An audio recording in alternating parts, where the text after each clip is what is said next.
we'll just jump right in. Thanks everybody for joining us this morning.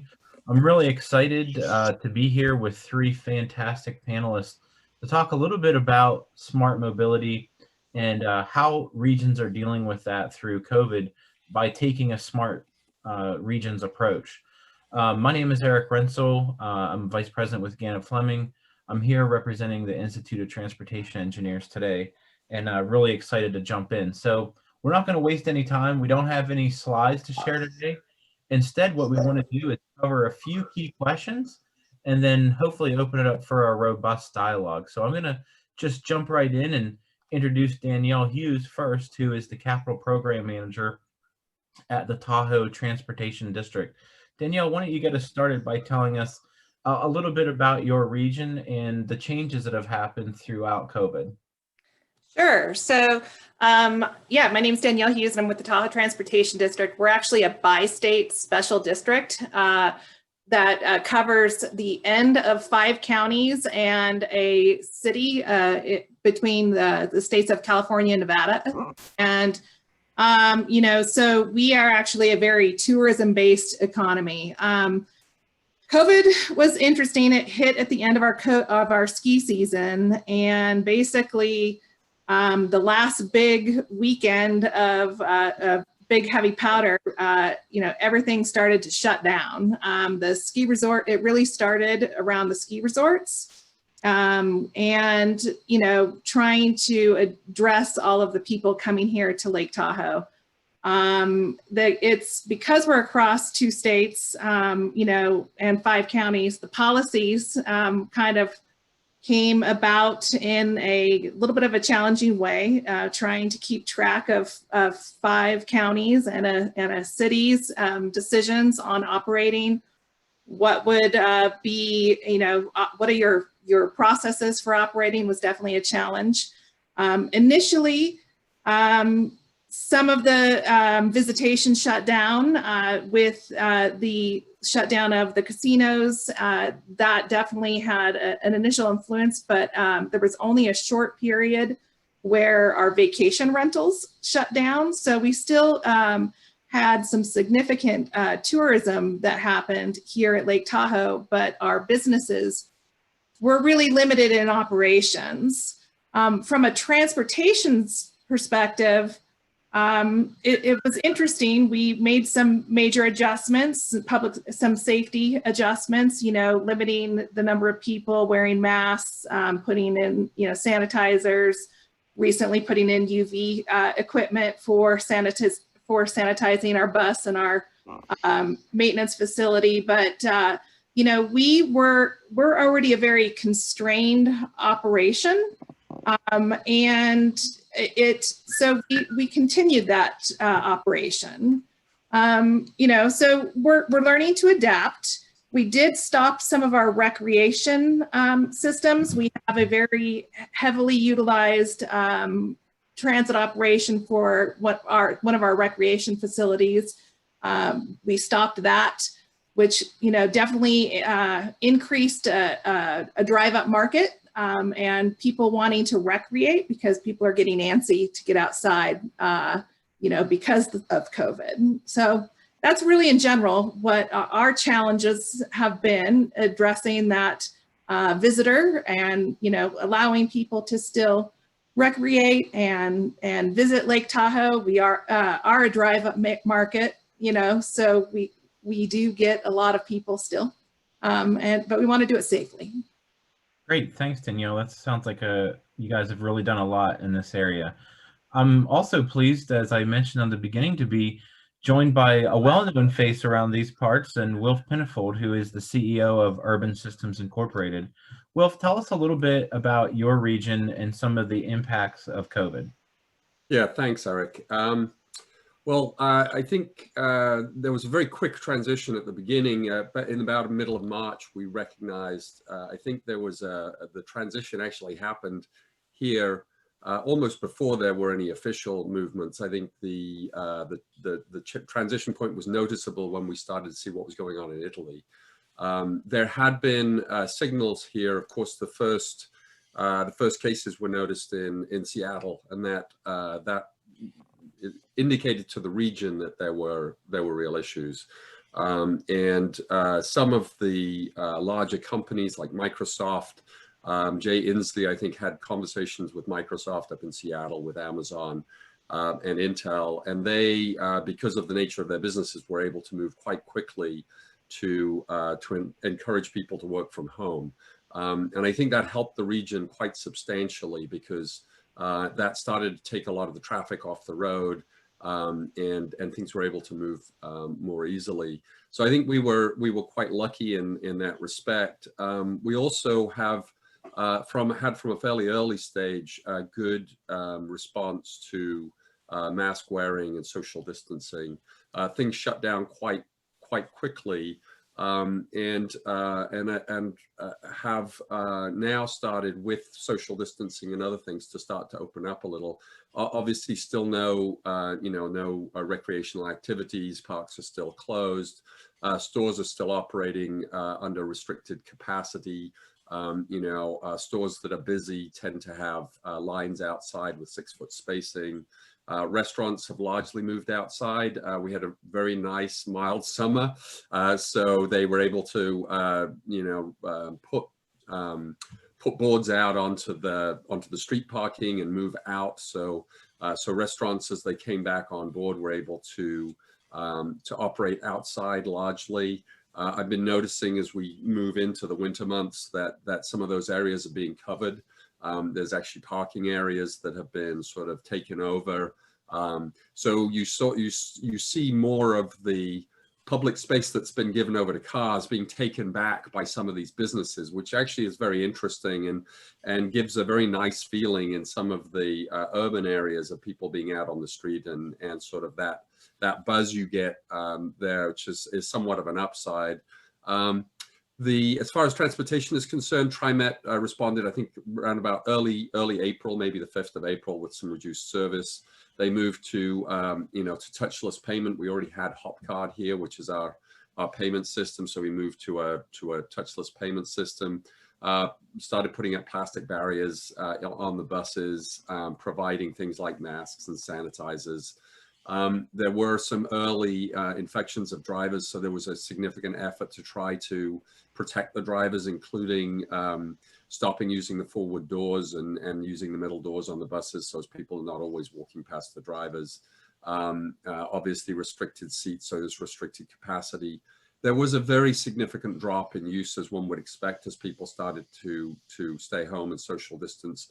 And that hit not just the public transit, TriMet, but also we have fairly extensive use of bikes. We have Bike Town here, which is a Nike-supported cycling system, and I think we still have 3 scooter providers in the area, and you see them used. I mean, those are good ways to get around in social distance, but of course, with people significantly reducing, I think we've seen a fair amount of comeback of traffic on the highways. The towns are still, I walk a lot in Portland. It's a nice walking city, and I notice that I can walk on the street more often, which is a good thing.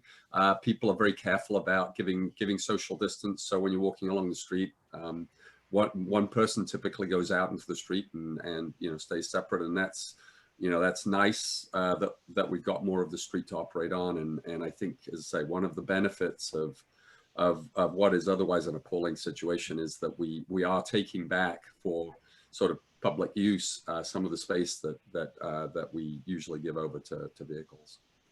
Great, thanks, Wolf. A great start.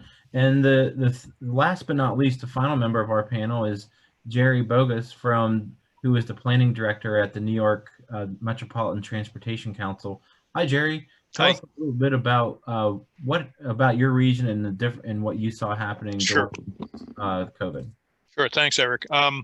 So first of all, the New York Metropolitan Transportation Council, or NMTC, is the federally mandated metropolitan planning organization for New York City, suburban Long Island, and the lower Hudson Valley. And we do operate in the context of a larger metropolitan region also. There are 9 other MPOs and COGs adjacent to and adjoining that we're in the core of the region, but it is a multi-state metropolitan region. So we have working relationships with those organizations also. So New York pause began in mid-March. As you probably are aware, New York City particularly, but New York State also was an early global epicenter of the pandemic. Not the case now. And when the pause started, essential businesses were identified and stayed open, but remote capable businesses and agencies went to remote operations. That's still largely the case, even though we've gone through 4 phases of reopening. Our information is that telework is still predominant in our region. And although travel, as Wolf said, has come back by car, it's not at the level that it was before, and transit ridership tends to be very low throughout our region. When the pause started, obviously all travel was greatly reduced, and we had a major issue with transit workforce exposure. Over 130 transit workers died in that period, and several thousand at the Metropolitan Transportation Authority were quarantined. It got to the point where, the combination of infections and quarantines, both at the MTA and at some of our suburban systems, were enough to reduce service. We also went into an essential service mode on transit where, again, as Wolf indicated, there was backdoor boarding on buses, no fare collection, and services for essential workers were underscored. So there was no weekday service. It was kind of a hybrid of weekend and weekday. There were some supply chain issues early on, including the fact that areas where truck drivers needed to rest and eat and so forth were closed also in multiple states that make up our metropolitan region. So we had to take some steps there to ensure that those areas stayed open because the supply chain needed to operate and the drivers needed to get their rest and get their food. Also, there were some issues with quarantine regulations as drivers moved throughout the region. There was an early requirement that anyone entering New York City would need to quarantine for X number of days. That obviously interfered with supply chain operations, and therefore certain adjustments had to be made. There were some additional rest areas open also on a temporary basis in New York City. So there's some supply chain adjustments, and obviously, as everyone else probably has experienced, home delivery jumped up as the pandemic wore on and the pause wore on. But also, I think more localized travel, and I know from personal experience, more local trips to the local grocery, as opposed to traveling distances. That type of local activity increased.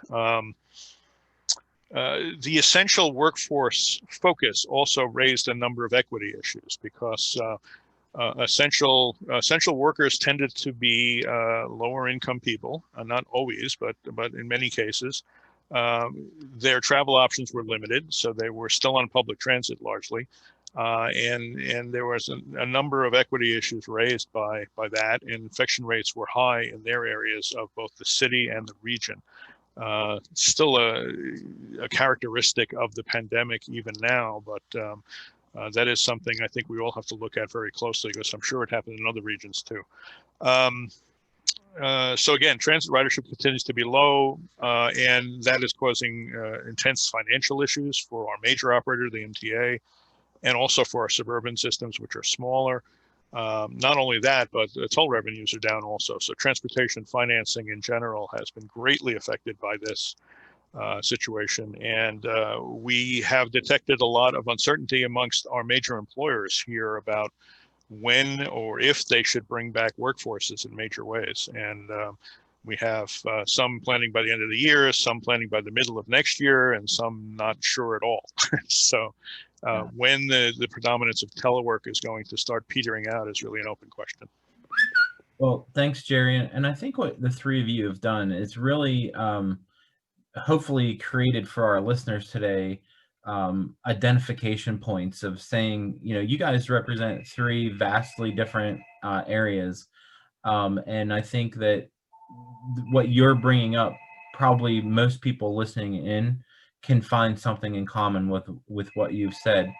I always, as somebody who's attended some of these conferences for the first time in the past, I always find it useful, and I think as a community we have to keep coming back to this, is give me your 1 minute elevator pitch of what is the definition of smart to you. And let's start with you this time, Jerry. Sure. So, yeah, I mean, that smart is an overused term right now. It applies to many, many different things. But when I look at, say, smart transportation or even smart development, I see the emphasis being on greater efficiency, particularly efficiency of movement, which means less vehicular travel and also shorter trips. And overall, less environmental impact on the part of the transportation sector. Those are my two touch points for smart. Good. Danielle, let's go to you next. Sure. So, I mean, I would actually agree with Jerry there that those are two key elements. Lake Tahoe is a nationally protected lake. So we focus on environmental protection in everything we do. Because we are a high mountain rural lake in the middle, we don't have really anywhere to go with our transportation infrastructure as far as capacity goes. And with the mandate that we have through the bi-state compact, we are not even really allowed to expand our capacity. So it really is about creating an efficiency with the system that we have, and to, quite frankly, for us, balance that demand that we have as well, because we are very much a drive-up market and visitor-based market. And then I think it's key about the interoperability and the data sharing, you know, whether it be with emergency management, with our MPO from a planning and addressing vehicle miles traveled, you know, to operations across our land managers, such as the U.S. Forest Service and California and Nevada state parks, and really trying to bridge our, you know, local jurisdictions, our recreation, land managers, and all of that together. So while I pause for 20 seconds to give Wilf a chance to collect his thoughts from those answers, I'll just mention that this is meant to be an interactive session. I don't see any questions or chat posts yet, so let's kind of get things started. Those of you that are listening in and out while we listen to Wilf's great answer here, type in, tell us, what is your definition of smart as you think about this? And Wilf, I'm going to challenge you a little bit more since you're a pro at this. Please feel free to add on to what Jerry and Danielle have said. But my question to you is smart to you more about a mindset or a technology approach? Wow, good question. So first of all, I agree with everything that Jerry and Danielle said. You know, we are bringing technology into the environment, but I think that's the right question, Eric. I think the challenge when you attach smart to technology is that it's a moving target. That, you know, what is smart today, you know, is not smart tomorrow. If it's a technology issue that, you know, that we deploy technologies quite rapidly. I think the mindset is the right way to think about it. You know, our urban environments are under increasing volatility, if you like, right? Things like COVID, right? We've suffered forest fires this summer. You know, there are all sorts of disruptions to our logistics supply chains, as Jerry pointed out. Smart to me includes, you know, the issues that Danielle talked about in the way of sustainability and the issues of robustness that Jerry's talking about with supply chains. Using the information that is available to us in the modern age to make wise and rapid decisions to respond to those threats, to me, is what makes a smart city. And so I think you're right. I think it's more of a mindset than it is, oh, let's pick a technology. Oh, do I have a touchless payment system? Or, right, those are going to become very common. I think what is more challenging for us, you know, as city leaders, is to make sure that we have the information we need when we need it to respond to some of the challenges that we face, and to do it in a way that uses the resources we have efficiently and effectively. Yeah, thanks to Stan Curtis for getting us started with some people listening in and what their definitions of smart is, because I always think that's an interesting question in settings like this. But I think Well, building on what you said, I think if it really is a mindset, like you seem to agree with, then I guess one of the things we want to be using smart approaches for is to compel or support changes in behavior, right? So when we gathered together in advance of this conference, we talked about that. Let's start with you this time and tell us a little bit, and you've mentioned some of this in some of your previous statements, but summarize just for the backdrop here, what are the changes in behavior that you've seen in the region that you represent? Yeah, well, I'm sure we'll all say this, but since I'm first, I'll say it first.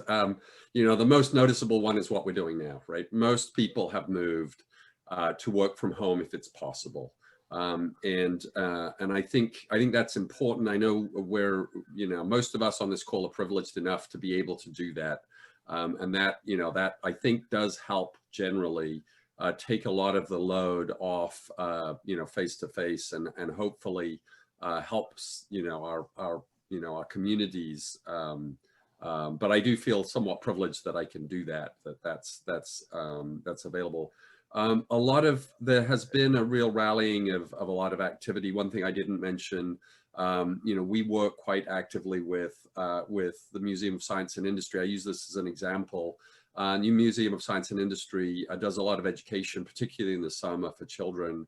And they rapidly moved to being able to look after children safely of our first responders, because that was a huge issue, right? It's as you pointed out, Jerry, it's tough enough for the first responders to get to their jobs in an environment like this where transit is disrupted. But you know, they have to have somebody looking after their children, and it was done very well and very effectively. Very smart people sat down and worked out how to put children into groups that did not interact a great deal, to give them you know, valuable educational content during the day, and to bring them together to, you know, to relieve the first responders. And that was state supported, and you know, I'm sure that Danielle and Jerry will have a lot of examples of the same, of people in the community just stepping up and doing the right thing at the right time. That's been very heartening to see around the communities. That's, you know, again, it's a bright spot in what is otherwise, you know, a fairly bleak environment. I did mention already the reuse of space. That's been very noticeable. Something that you see when you go out. The courtesy that people have shown on the streets, you know, the recognition that we're trying to give people space, that, you know, we're wearing masks, not necessarily to protect ourselves, but to protect the others in our community. Those have been very, very good. And you know, the discipline around, you know, getting into stores, you know, people are 6 foot spacing. You feel, you know, people are paying attention and they're trying to protect one another, keep as much as they can, keep the business systems running, and the communities working. A lot of support for local businesses. You know, when the restaurants were shut down, I was in numerous conversations about, we need to keep, you know, doing takeout, just to keep these businesses running. You know, we love our restaurant communities here in Portland, and it would just be awful if we lost that community through this effort. So a lot of coming together in the communities. Yeah, I definitely agree. And to be honest, I've probably loved my restaurant community a little too much throughout COVID. So I probably need to embrace the pedestrian side of SMART personally as we move into the fall here. But, let's keep it going with, we'll challenge Danielle to go last this time. So Jerry, what are some changes in behavior you want to amplify again? Sure. Well, we tend to look at everything through a transportation lens, but I do want to point out that there have been pandemic behaviors that have shifted over time. Early on, you know, there was concern about surfaces and you know, the contactless fares were important at that point, but they become less so, because as we learn more about the virus, you know, picking up a virus from a package or from money or from a surface is not as threatening anymore as it used to be. Yeah, I hope that's correct, actually, but that tends to be. The case, is that there's a sort of a relaxing over time of some of this.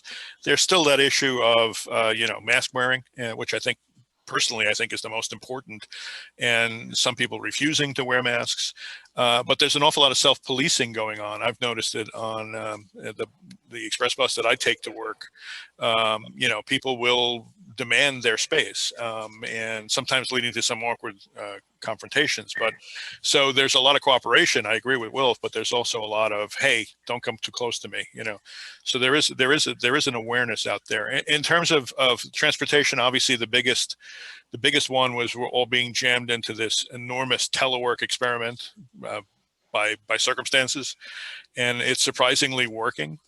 You know, that's been a kind of an amazing thing, and all the subtle behaviors that have grown up around that, like the more localized travel, and you know, I don't know, watching Netflix all the time or whatever, because you're home all the time. And that's led to both good and bad things. I know here, our staff has been doing this. Some of them love the telework arrangements and they love working from home, and others don't. You know, they're getting depressed by being home all the time. And others have small children, which makes it more challenging in small apartments and so forth. We've seen some micro mobility increases, you know, scooters and bicycles and so forth, shared bikes. Although of a small base, there have been some relief of mobility needs through micro mobility. And generally, we've seen transit trips replaced either by not traveling or, you know, by car, by micromobility, and some shared ride modes. Although, you know, shared ride modes like ride hailing have been edgy in terms of, are they safe or not, because you're sharing those rides with someone else. Yeah. So those are some of the behaviors that we've seen that have changed. Jerry, I find it hard to believe you've ever found yourself in an awkward confrontation, but that's a discussion for a different webinar. Oh, I certainly have. Danielle, add anything you can to what Wilf and Jerry have said, and then why don't you roll us right into our next question, which is how we use the SMART mindset to, you know, help us pave the path back to normal. Oh, okay. You know, it's interesting because the smart city elements that we're doing here, like we actually launched a parking management program here at Lake Tahoe this year. That is dealing with a demand-based system, and because of that visitation, right? So we were already kind of thinking of behavioral changes from a smart cities perspective, but it was, you know, mostly on that visitor base. Right now we're seeing some changes in Lake Tahoe. We have historically actually been one of the few areas within California and Nevada, quite frankly, that have been on a downward trending population historically. And now we're seeing with the ability to work remotely, we're actually seeing an upward trend in permanent populations, at least in the short term, because a lot of people, especially moving out of the Bay Area, as I'm sure New York understands, some of those, you know, more dense populations, people are looking to move to more remote areas that they like to vacation in. And so we're trying to figure out how we think about that in the long term, whether it be from a planning standpoint for transportation, for even visitation. What is that shift going to look like? Will it be long-term? I think there's still questions there. Is that more of an interim situation? We're not sure. So I think it's trying to figure out how we can use these data sets together and manage the demand and change the behavior, how we use that as a tool to change behaviors a little bit. I think right now, we're taking, you know, some of this initial parking data that we have, looking at turnover rates of that parking facility, as well as, you know, counters that we have on our trail systems that can, you know, count our pedestrian and bike access along that corridor, and utilizing that data to really look at our beach capacity at some of our recreation areas, because we have some of that density information as well. So it's really interesting to be able to take these different tools together and really look at from both a planning and operations and implementation perspective. Yeah, that's great. And by the way, I see some great questions coming into the question and chat pod, so we're going to get to those in just a minute here. But Wilf, what do you want to add to what Danielle has offered about how we, support what behaviors we support with the SMART mindset as we look for what new normal looks like? Yeah, and I would agree with Danielle. I think obviously there were activities in motion prior to COVID that were greatly accelerated. And I'll use one as an example. I'm in Portland. I'm the mayor's representative on the Technology Oversight Committee, so we see the efforts that are going on within the city to roll out new technology programs. And one that we've been working on for a while is a permitting system. We were very fortunate that it was just in the process of rolling out as we were hit with COVID, so it had to be accelerated. I mean, there was just no way to continue to do normal permitting, hands-on in the way we were doing it. It was way too much direct contact. People were manually submitting plans at the city.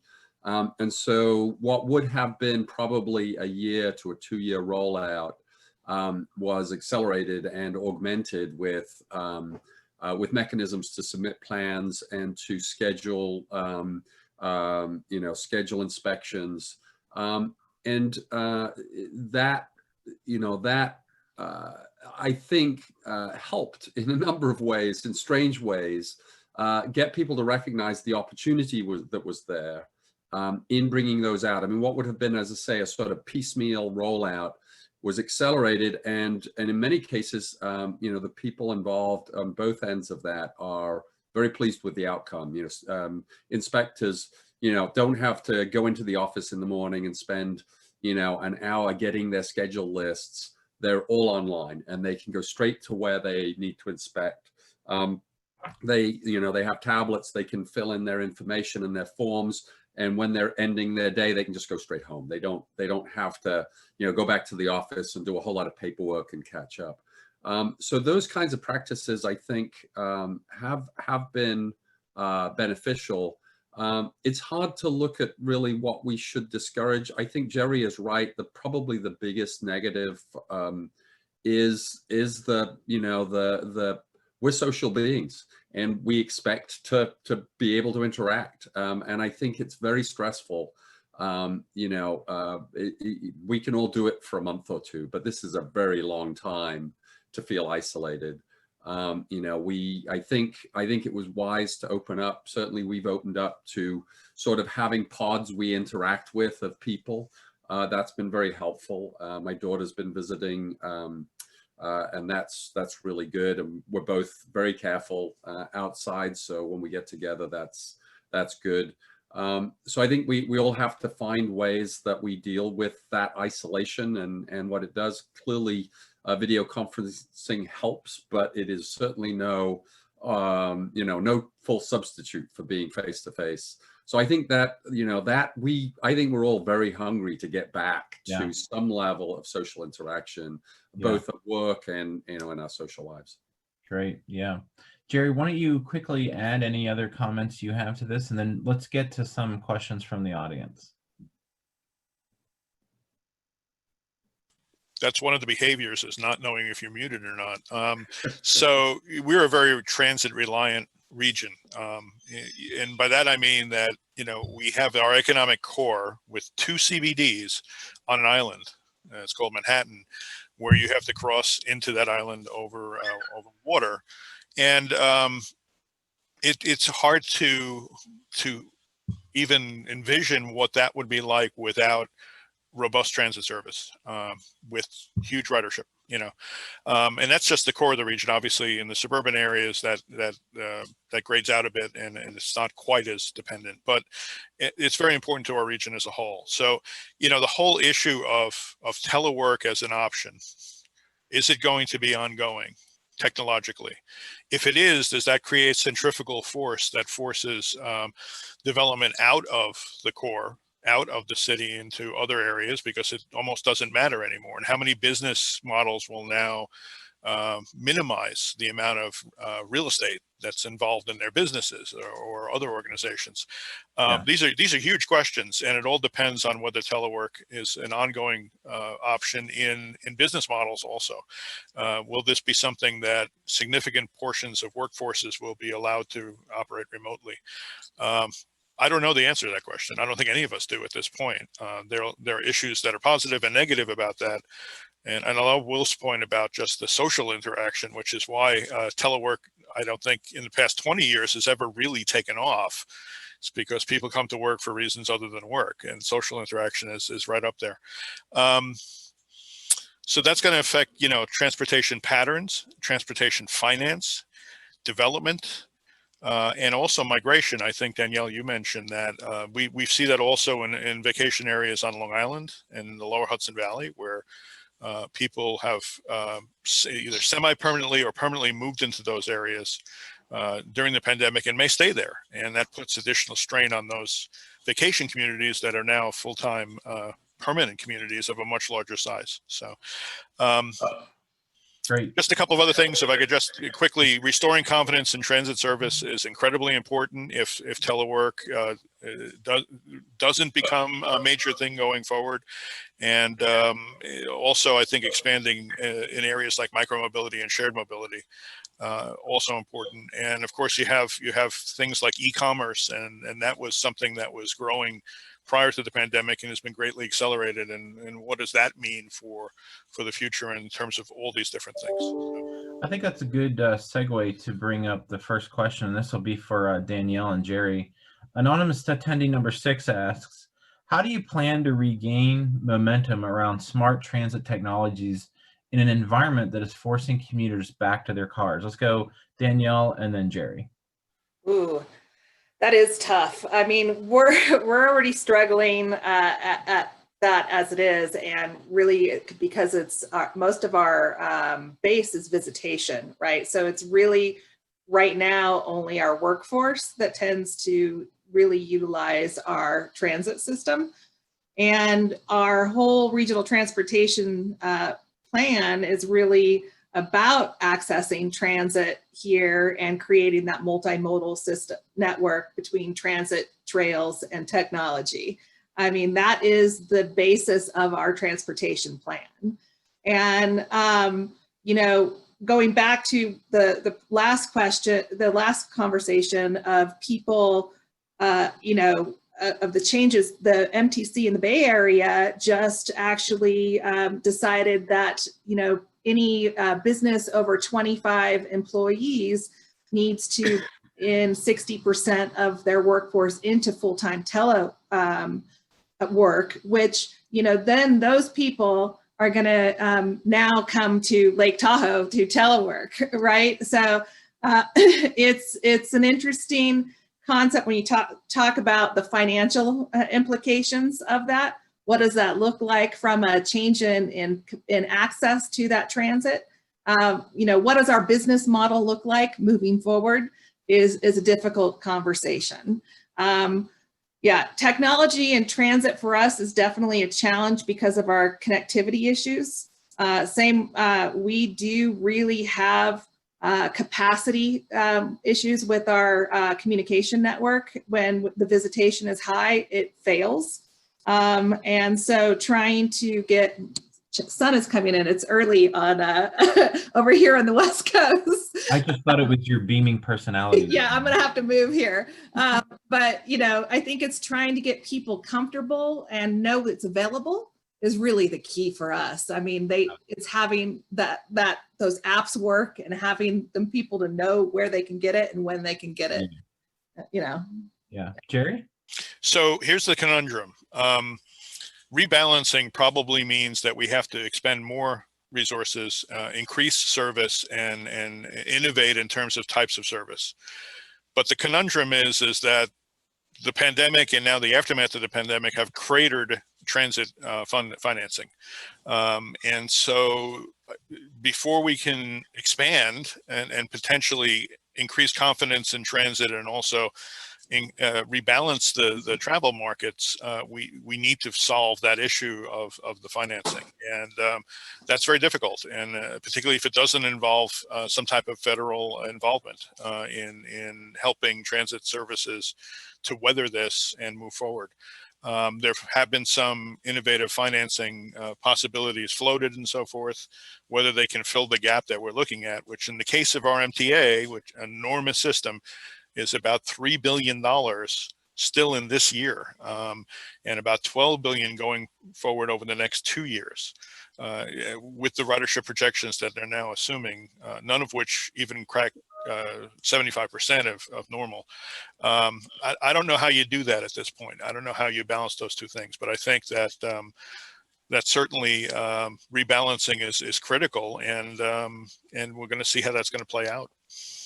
Wilf, somebody named Gene Rice asks, how do you use smart technology to be sure your buses and other modalities are going to the right locations?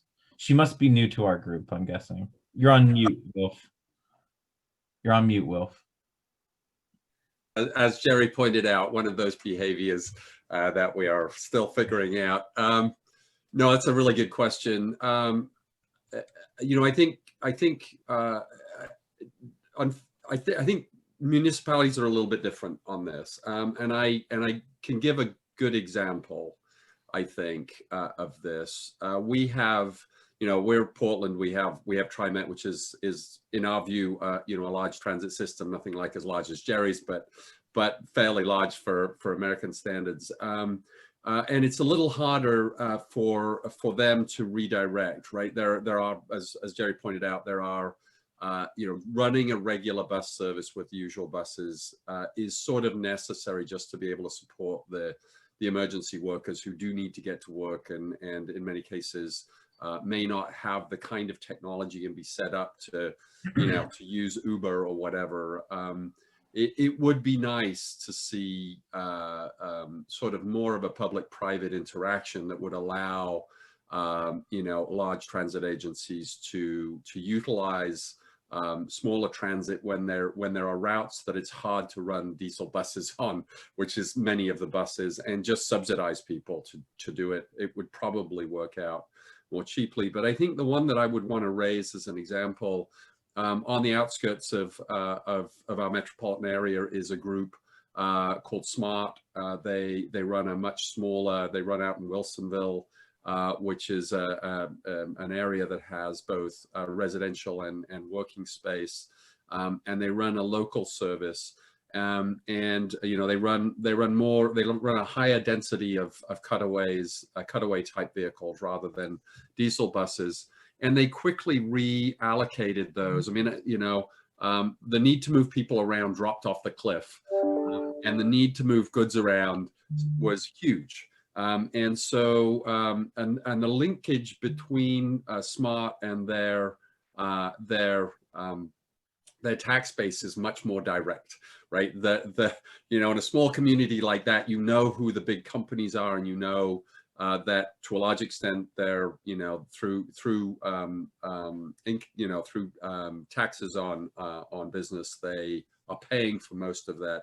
And so they basically saw a direct link between what their community wanted and what they should be doing. And they redirected most of their cutaway vehicles to do things like deliver food to people, to help out, you know, people who were unable to move around for other reasons, and make sure that they received what they needed to receive. Some of that was using technology. I don't believe we have enough technology out yet to really do that well, to do, you know, at the transit level. You know, again, we've got a very, TriMet has a very good group that's led things like the definition of GTFS and the ability to do multimodal transit, has grants from DOT, as I think several of us do, to develop things like multimodal transit. Those applications ought to be developed in a way that allow us to reuse those vehicles in crisis environments. And I think we will, from this, learn that, you know, Jerry ought to be able to say, hey, you know, I don't need to run these routes, but I do need to have this happen. I need to get these things to happen to serve my community. I do not know how to deal with the funding problem. I mean, I think that's just a huge challenge that we have. And, you know, as we get hit with these impacts, we've got to figure out a way to do that. This is essential services, and we can't, you know, we can't just say, oh, you know, the funding base has gone away, we can't provide any transit, because that, you know, that causes all sorts of problems. So I think technology can help, but it doesn't solve the problems. Hopefully we can team up and come up with policies that help us. I think Wolf, you know, for people like Gene who clearly want to learn more about smart regions, this might be a good time to, for 30 seconds, plug the Global City Teams Challenge resources that are available. Yeah, you know, we've got a good group here. I think Skip, who's my co-chair on the transportation supercluster work, is going to be talking in the next session, I believe. And, you know, feel free to ask him questions too. He runs a nonprofit called Technology Associates of Oregon.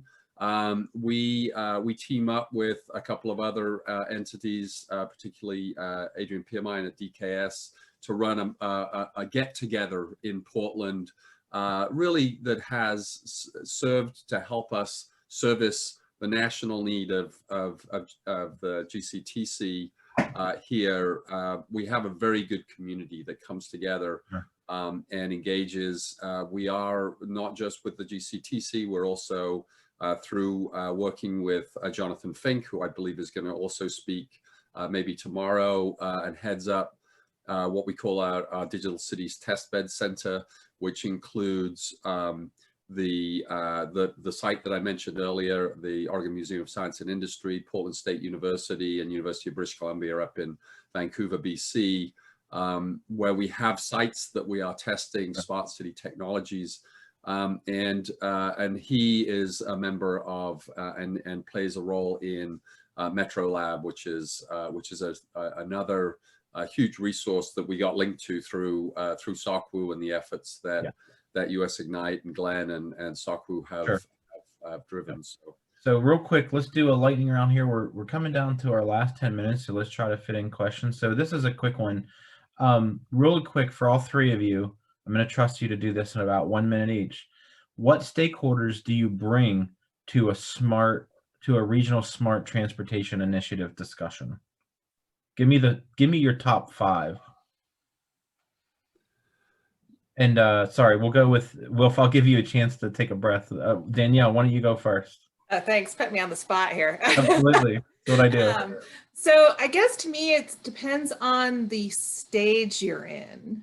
I think that there is a lot of development that you have to work on with your local, especially from a regional level, your local jurisdictions, the different agencies within those jurisdictions, understanding, you know, it's new, right? So it's challenging to get people's buy-in to understand their changes and how they do things, from their changes in policies required.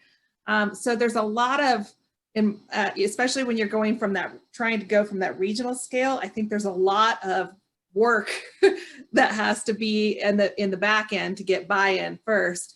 And then, you know, it depends on what it is, right? Like, I mean, if it's I think, you know, both the area, you know, Jerry's working in, we're working in, are both looking at court and pricing type systems to fund the transportation system, and for us, it's really about making sure that we're capturing that fair share of the user of our transportation system, which is heavily impacted by that visitor. You know, so I think, you know, that is an education at the legislative level, at the local government level, at the community level of understanding what they're going to get for that. What are we going to achieve for that? So I think it's getting those nonprofits, those, you know, economic development groups, those public safety, what is that going to do for you? You know, all of that, you need all of those voices, and you need all of those people to both understand and participate. Jerry, who are your top 5? Sure. There's actually, I just want to point out, Danielle, there's even a conundrum about court and pricing, because that's based on usage. And if usage is down, you don't get as much resource. Anyway, the 5 that I came to mind, not in any kind of order of priority, are academic institutions, which are robust in the transportation area in our region, innovators, technology innovators and industries, the service providers themselves, obviously. Advocates have a lot to bring to this, and communities, I think, is critical, particularly communities, communities of concern, as we call them, lower income communities who are being disproportionately affected by the whole situation. Wilf, what are your top? Yeah, I can be quick because I think Danielle and Jerry covered this really well. I agree with all of that, particularly around the communities and understanding what the real needs are in those areas. The things that I would add, there are some really interesting resources out there that you can tap into. And I know about this because we're actually doing exactly this at the moment around that Armsy district. We have Armsy is at the foot of the new Tillicum Bridge, which is a transit-only bridge, transit and active transport. And so it has all of the modes of transit coming through it. And we're looking at basically turning that into a transit hub for the city as one of those ways in which we can encourage the reduction of single occupancy vehicle trips to the city center. And the 2 things that I think haven't been mentioned, or the things that haven't been mentioned, we've invited NREL and their transportation group to this. We've also invited the Ellen MacArthur Foundation, who does some of the circular economy things. These organizations, we're fortunate to have them around us, and they do, some pretty big thinking here, and getting them in early so as you can, get the benefit of their thoughts, and then really drill down. I think, as Jerry pointed out, anything you do has to be attached to the communities you serve. It doesn't make sense to sort of have a one-size-fits-all. And Wilf, I'd be remiss if I didn't point out really friendly, responsive consultants as well. I mean, let's just be honest, right? All right, just a few minutes left, and I want to get to some of Timothy Herwig's questions. Timothy, thanks for posting these. And I'll mention too, if we don't get to some of these questions, all of the panelists have agreed to take our comments today and co-author a blog with me. So we'll be looking at some avenues to publish that, so stay tuned to the National Association of Regional Councils and other outlets for more complete answers to some of the things we're discussing today. But let's try to tackle a couple of Timothy's questions here. First of all, I really thought one of the good ones that he posed was, to what extent has the unequal distribution of broadband adoption and access affected efforts to respond to COVID-19 in your regions? And again, let's try to be brief with our answers so we can hit a couple more of these questions before we end.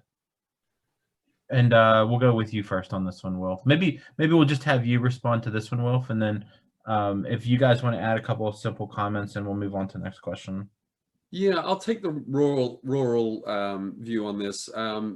We spent some time out in rural Oregon in an area around the Deschutes River called Maupin. It's a small community, and it is the center of the Wasco County School District, and it has a clinic that is probably the closest for about 40 miles around. So we have luckily driven to have fiber brought into the town. It links to the library, it links to the school, links to the clinic. But that community serves this huge rural area. Initially things like the library shut down. It made it very difficult for kids really to access the education in those areas in ways that it was quite easy to fix that in central Portland, but in rural areas, this is a hard fix. We had a lot of discussions about, could we do things like connect buses and drive them out into areas that, that would allow kids to, I think we need a better answer to this, right? I have not seen a good fix. I've seen a lot of really innovative ideas about how to solve particular problems. But in this day and age where we are so dependent on connectivity, not just under COVID, but COVID is it's been critical. I think schooling, information, healthcare, we have to reach out to those communities and make sure that they're not excluded, particularly, in these tough times. Jerry, Danielle, anything you want to quickly add to that?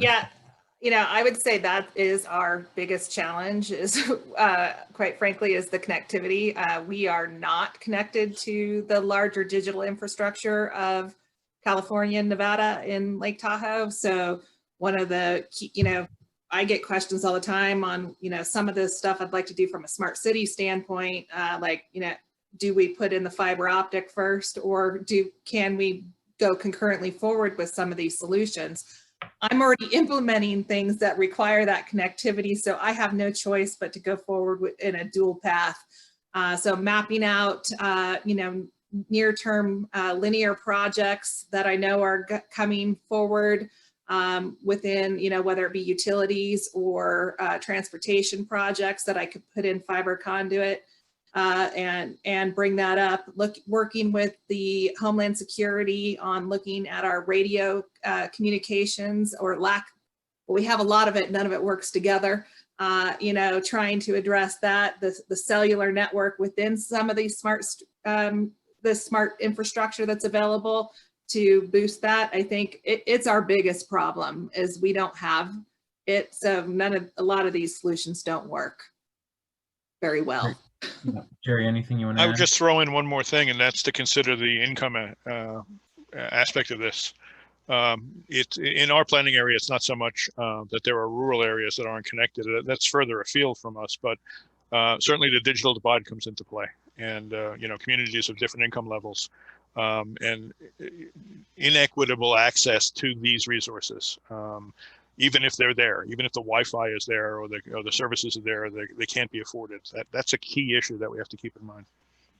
Yeah. Okay. Great. Just probably time for one more quick question here.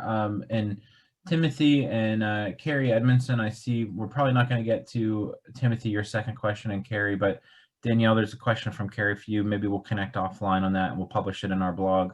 I think this is a good one from Stan Curtis.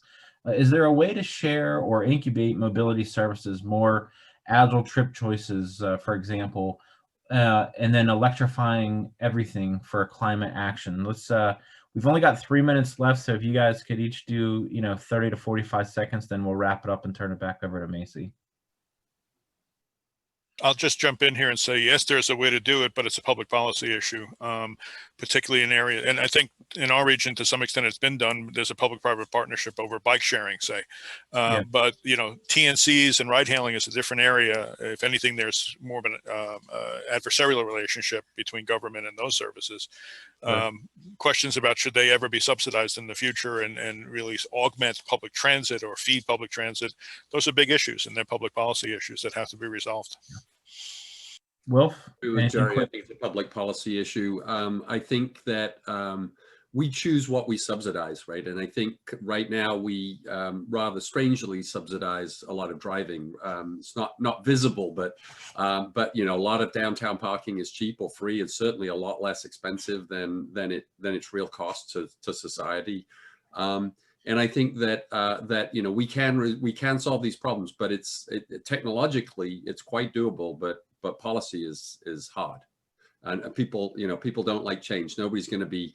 We just went through this in the Northwest of Portland. We have an area that is now served by streetcar, and we've been trying to get people to give up their cars and live in this area. We've been building buildings without parking in them, putting parking costs along the street.